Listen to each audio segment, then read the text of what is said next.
Good morning, boys and girls. That's a 55 Cub, and that's a 48 Cub.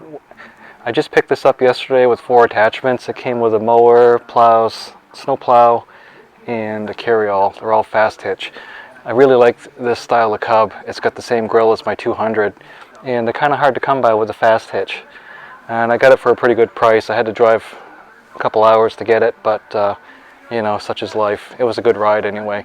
So anyway, I'm going to see if I can get this thing off the trailer. The battery was dead, so I just finished charging it, and we'll see if she starts up and I can roll her off. So it's definitely sat outside a little bit. He had it in a shed, and he said he hadn't had it very long. The guy I got it from had a stroke, and he can't drive it anymore.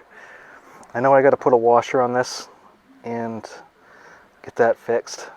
It's going to need an oil change. He said the guy that had it before him put multi-grade detergent oil in it, which is a terrible thing to do to these old tractors. And it's not that the engine itself doesn't like multi-grade, it's just that when you've used non-detergent for so long, if you put detergent oil in there, you're going to scrub all that junk out, and you could plug the oil sump and then have an engine failure.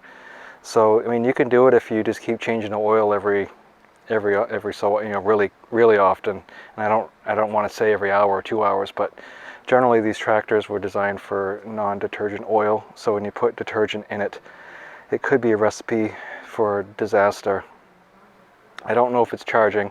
I didn't see that it was charging. I know the lights don't work. I know the front tires are garbage. The back ones are new. The carburetor, I can't see what kind of carburetor it is, if it's a $35 Amazon special or what it is. It doesn't seem to be leaking anyway. So I'm going to get the replacement gas cap from IH. The seat's garbage. I do have another one. So I've got a whole drawer full of Cub parts I can haul out of. I did drive it around. It had some rear end noise, but that's not uncommon with Farmalls. But I also can tell that I need to do a service on the transmission. So am I going to keep this tractor? I don't know. I never say I'm going to keep anything, because something else might come along that I have to have. And so I generally, what I do with these tractors is I buy them and I keep what I want, and I oftentimes sell the rest of it.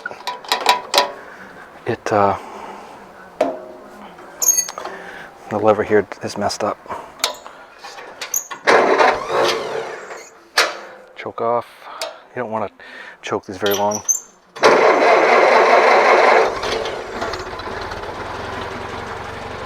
There's no smoke, and as you can tell, it's real quiet.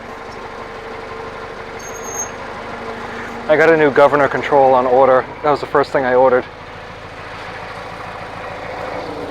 She's nice and quiet. Probably one of the quietest Cubs I've ever driven.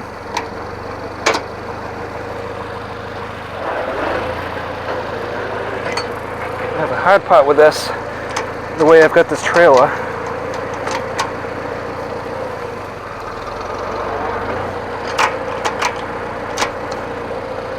is that it's got a middle. Now what I think is I gotta line this right up and then just roll her off. So I don't know if the brakes will hold. I never say the brakes will hold. Spring, you know, the return spring's not that great. So I'm just gonna spin it around and bring it in front of the garage. And the first thing I want to do is get the fluids changed in it. But it runs like a kitten.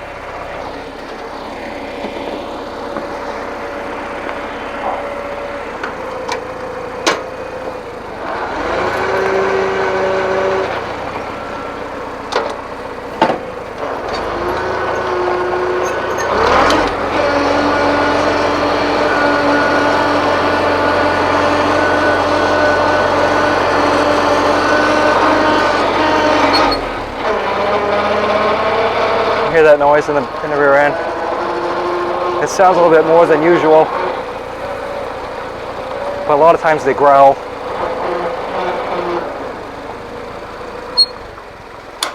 It's just the governor control here is pretty worn out.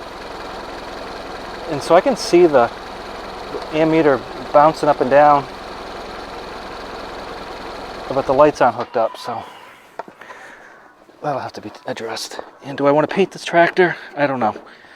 I don't know what I want to do. This was the style Cub that you saw until the middle of 1954, and when the 100 series tractors came out, they made the Cubs look like their older brethren. So they got the chrome, and then I needed to fix the chrome. McCormick is fine, but Farmall Cub, I should say Farmall Cub on that, like this side. And so this is what they looked like in 54, actually until 58 and 56 when they went to the 50 series. They painted the grill white, used the same grill but painted it white. And there was actually a white decal on behind here. Some people think it was just painted white, but it was actually a white decal. The same C60 four-cylinder engine was carried over, and it wasn't until 1956 that they amped up the RPMs a little bit. So this Cub has a whopping 9.5 horsepower as compared to a little bit better than 8 horsepower on this one.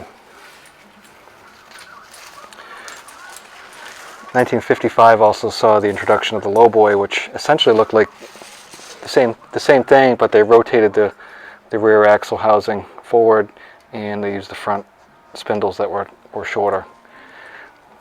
One of the key items about these newer Cubs was that they were principally being used by municipalities, cemetery associations, schools, government agencies. So they were a lot of times just seen pushing a lawnmower, and they had a mower that went on the front, and like a rotary mower that went on the front. They also had the two of them. They had the woods mower or the IH rotary mower that went underneath, and they also had the woods bush hog. Now with the Fast Hitch ones, there was a woods bush hog adaptable for the Fast Hitch, but regardless, these tractors saw a lot of mowing duty, and so low clearance was desirable. So you see that the absence of the smokestack and the air cleaner is shorter on this one. So with this design, they designed a new downpipe, a new muffler, and a new air cleaner, because you can see this one sticks up and it has the vertical exhaust, which was not carried over. And they were always optional to buy a vertical exhaust, but primarily this is what you saw. These Cubs were still, the standard features on this Cub was still a magneto and crank start without hydraulics, but dealerships generally didn't order them, even though that was the base unit. Dealerships generally wanted to put a package together, so you'd oftentimes see them with lights, electric starting, distributor, or battery ignition as they call it, and they would come with 1 or 2 attachments. A lot of times they would push a snow plow or a land plow or a mower. So what you see here is very common, the mower on this, also the land plow over there, and the snow plow. I think those are probably the 3 top attachments that you find. Developments that came out with International for the 1954 year with the Cubs was a Fast Hitch, and these could also be dealer installed, so that they were retroactively available. You could have a 48 Cub like that one and put a Fast Hitch on it, and in fact there are some out there, I've seen them. But this was all optional here. The standard equipment was a horseshoe drawbar like my 48 over there. Lowboys all came with a deluxe seat like you see on this one, but they were optional on these. The pan seat that you see was standard equipment. For a while I had thought that the Fast Hitch and the deluxe seat were kind of a combination, because you saw that a lot. You see a lot of them with Fast Hitches and the nice seat on them, but that's not exactly the case, so I stand to be corrected on that. This Cub also had a different wiring harness than the standard Cub did, because the battery ignition required a different harness, also a different ignition switch. This has an adjustable wide front end. The fixed front end was standard, and it was always standard on the lowboy. It has all 4 wheel weights. You could put a double stack on the front or the rear, and a little bit later on they came up with a bigger weight that could go on the front, and it went on the inside of the wheel. One thing you hear people talk about a lot is the dash on the Cubs, and you can see this one has kind of a short right there, That bracket right there is kind of short. Let's look at this one over here. So you can see on the 48, see how much longer that is?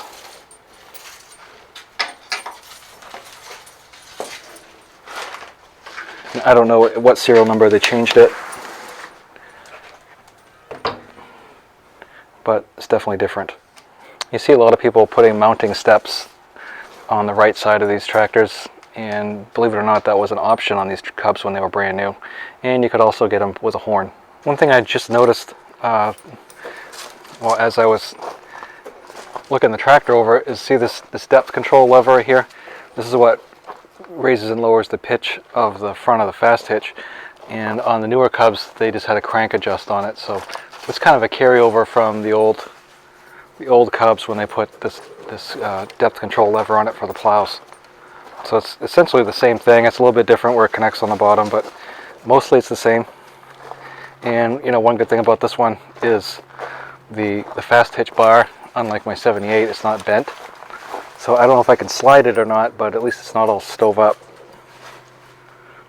And this was the style of the Cub until 1958 when they introduced the 40 and 60 series tractors, like the 140, 240, 560, etc. Then they changed it to the 4 crossbars, or 3, or some people call it 3, some people call it 4. It just depends on if you're counting spaces or bars. But regardless, this was the style for about 4 years. And it was also the latest grill that came out. So if you had an older Cub like this one and you needed a grill, this is what was on the parts counter. So you may see a bunch of 48s or 50s or whatever. Instead of having that grill, they had this grill. And if you see that right there, that is because I need a new fuel bowl, which I have here somewhere, right on top of the tractor. I gotta change out the fuel bowl because even with it shut off, it still leaks down and the carburetor leaks even though I rebuilt it. So I have to adjust the float on that. And even though I fixed the starter on it, it's still nothing. So looks like I got my work cut out for me. See, nothing. One other thing too that I want to mention while I'm thinking about it is the starter lever. You can see the starter lever here is kind of long, and then with this newer style Cub, and I didn't realize this until I was looking at it, because I haven't seen one of these Cubs up close in quite a while. The starter lever right there is small like the ones on the Super C. Makes sense. Make fewer parts, use a lot of the same parts wherever you can.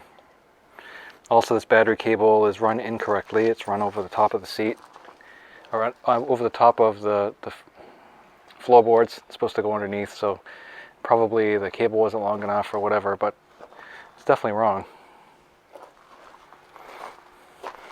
Now, I'm not 100%, but I think it's these Baldwin filters that I hate. There's one, and I don't remember which one it is off the top of my head, that doesn't fit very well, and I feel like it's the Baldwins.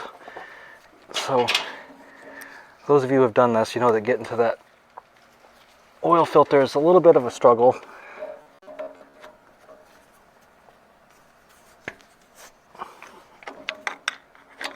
It's not undoable, or not impossible, whatever the word I'm trying to say is. It's not unattainable. It doesn't even have terminals on it. It's just bare wire wrapped around a post, which is terrible. I'll get this in the garage. We'll fix up some of the wiring. I'm not going to paint it, but I'm going to wire brush off some of this scale. I don't like scale very much. I just put gunk engine degreaser all over it. I'd say this starter's probably been rebuilt because it's nice and shiny.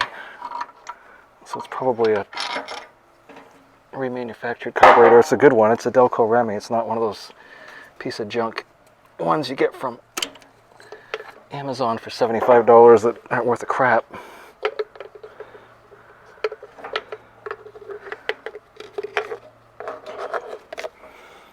This one is a Wix, made in USA. So I know the Wix ones work.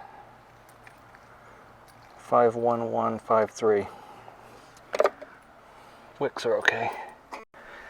These only go in one way, but see, the problem is, if you look at these, the tabs are different. And look at the size. This filter's bigger, but it's pretty much the same on both sides. And what happens is this guy right here doesn't fit down in there very well. See, it doesn't go through the bottom.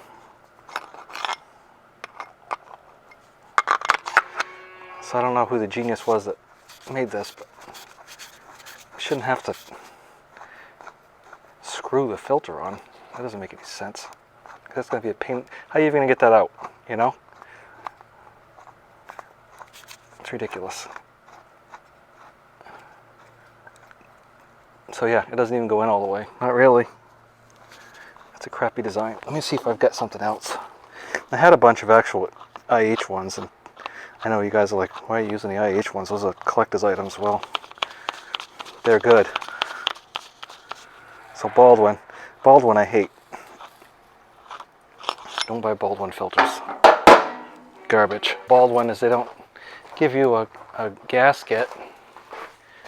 So all those IH filters I had, I thought they were Cub, but they are Super C. They're solid IH, they're not case IH. And I've got 4 of them, and I've got one for an M, and the Farmall M takes 2 different size filters. Don't ask me how I know. So here's a Fleet Guard filter.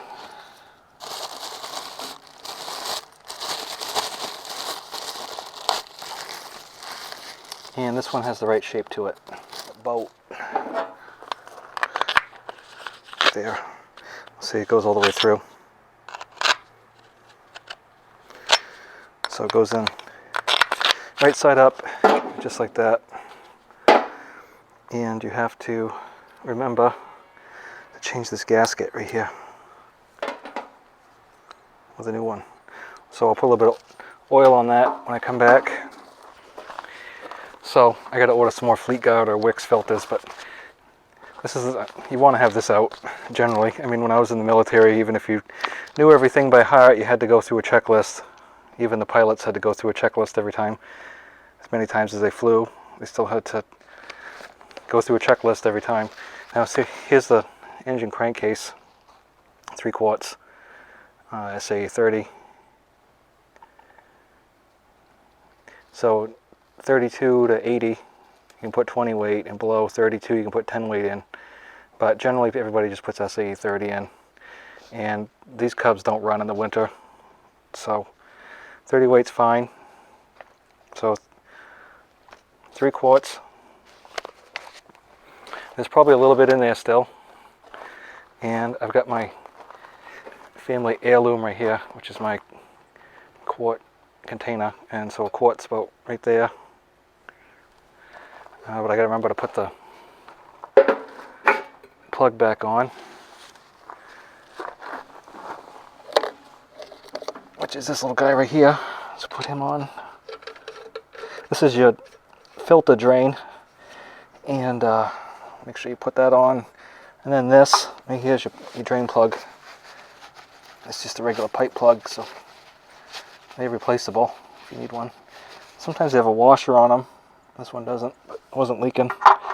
If it is, I'll take it off and put a washer on it.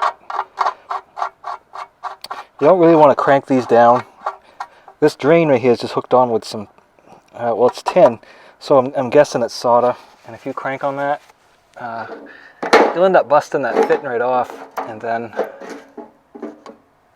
you got to take, well, when I did it that one time, I had to buy another oil pan because I couldn't fix it. So they're plentiful. You can find an oil pan, but I'd rather not.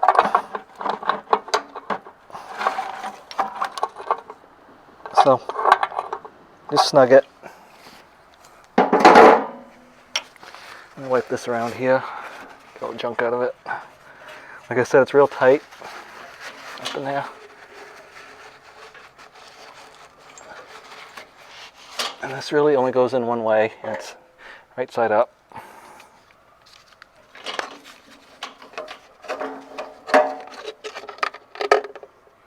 The hardest part's getting the bolt lined up with it once you put it in. this garbage off, and then this is what I use here. This is Shell Rotella straight grade SAE 30.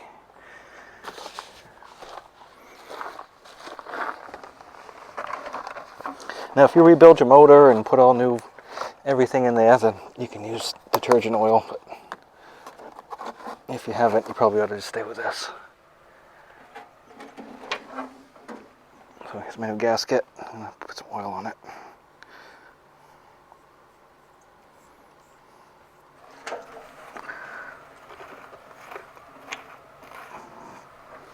I'm sorry there's not enough room for my head and my hands and the camera all in here at the same time. That's snug there. And then my boat.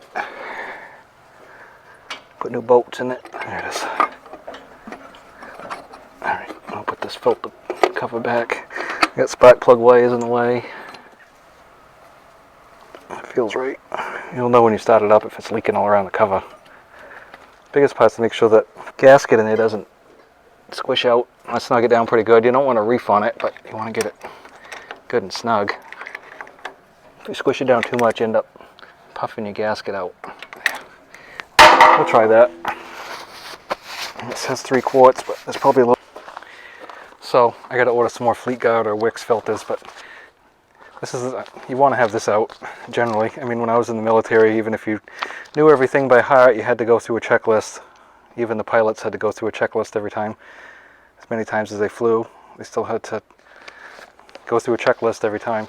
Now see, here's the engine crankcase, 3 quarts, SAE 30. So 32 to 80, you can put 20 weight, and below 32 you can put 10 weight in. But generally everybody just puts SAE 30 in. And these Cubs don't run in the winter, so 30 weight's fine. So 3 quarts. There's probably a little bit in there still. And I've got my family heirloom right here, which is my quart container. And so a quart's about right there.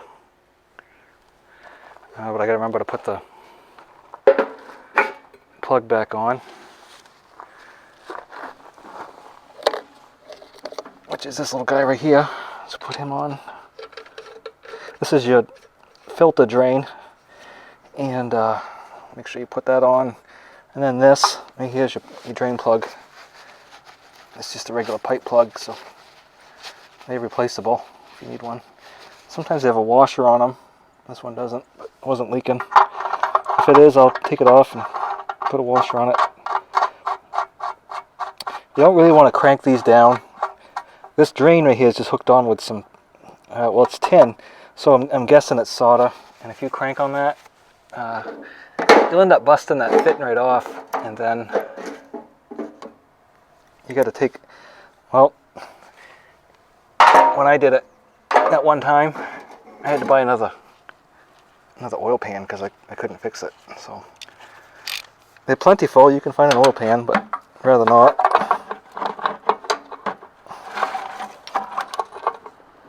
So just snug it. Let me wipe this around here, get all the junk out of it. Like I said, it's real tight up in there. And this really only goes in one way, and it's right side up.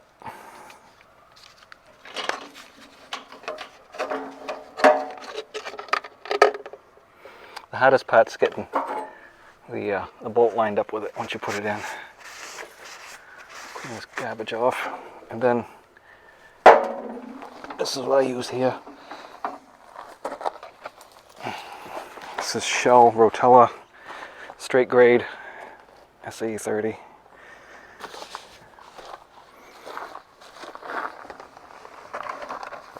Now if you rebuild your motor and put all new everything in there, then you can use detergent oil, but if you haven't, you probably ought to just stay with this. So here's my new gasket. I'm going to put some oil on it.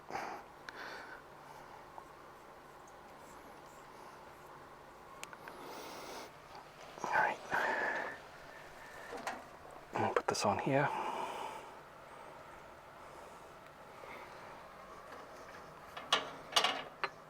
I'm trying to put it on all together. I mean, you can set it on the top. Sometimes that works.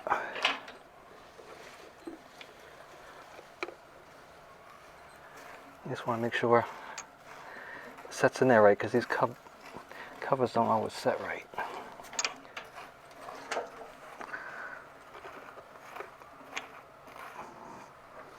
I'm sorry there's not enough room for my head and my hands and the camera all in here at the same time. That's snug there. And then my boat. Put new bolts in it.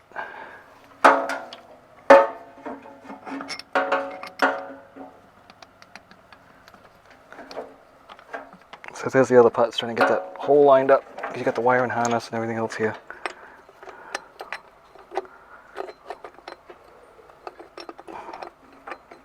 There it is. Alright, I'll put this filter cover back. I got spark plug wires in the way.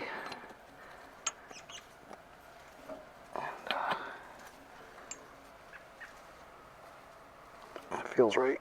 You'll know when you start it up if it's leaking all around the cover.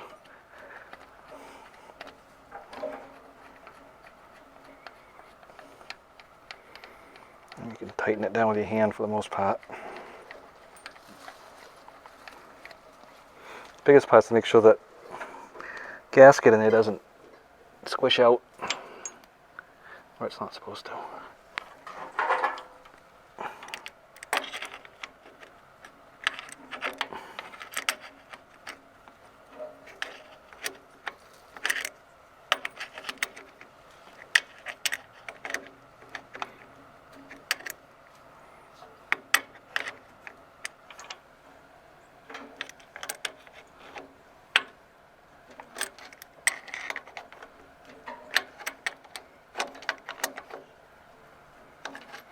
This right here, you want to snug it down pretty good. You don't want to reef on it, but you want to get it good and snug.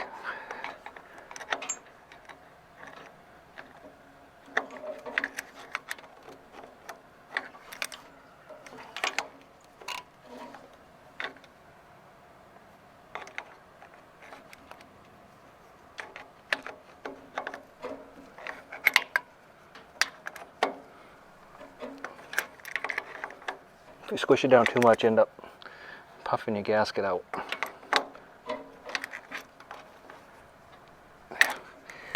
We'll try that. It says 3 quarts, but there's probably a little bit in there, so I won't go quite 3 quarts. I'll go around the other side and fill it up.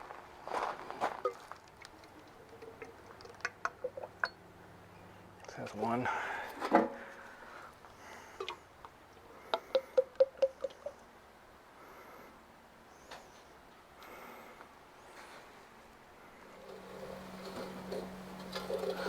I'm going to let that set for a minute, see where we're at.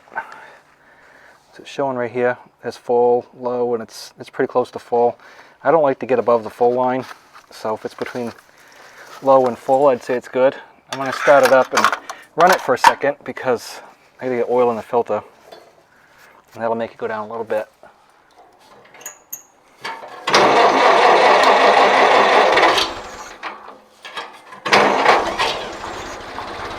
Probably get most of a quart right in the filter.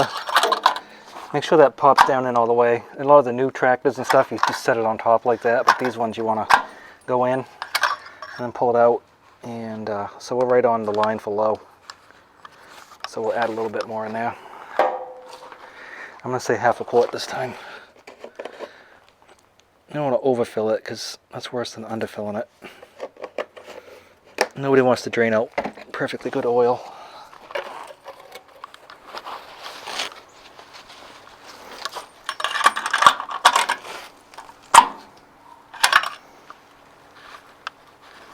We're right here now, so we're right in the middle. I could put in a little bit more if I wanted to.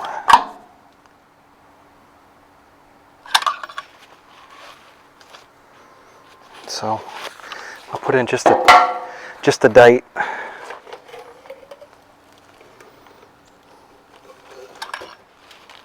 Now we're right there. So that's good. Every time I pull this out, I catch on this. Every time.